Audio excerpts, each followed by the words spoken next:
L'inizio è alle porte, arriva una nuova stagione, nuove maglie, jugadori e sempre vece discussione. Sì, perché da un po' di tempo che pareri contrastanti sulle maglie, sul mercato, che ne vede senza attaccanti. Le 2 anni che lo dico al Verona in società e non capisco come mai noi manco Racciamà, scrittura gran campioni, che poi non ha mai reso e noi valuta a sta punta che saria sì de peso. Questa sì era una maia, quella de Sigo e de Busata, o quella a righine de quando era camarata. A righe era anche quella del scudetto giallo-blu, che a guardarla ogni volta mi emoziono sempre più.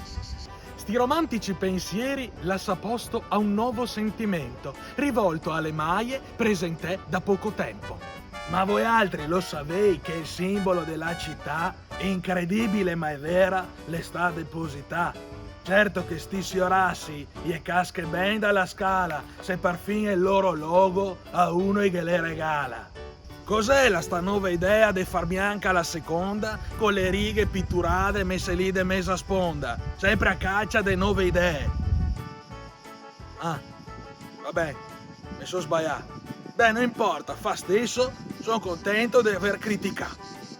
A me sta maglia verde, che ricorda l'Avellino, mi sembra molto chic. Mi richiama Valentino. Mi piace poi l'idea, l'ho letta insieme a un foglio, di ricordare Dante. Bella, verde come l'olio.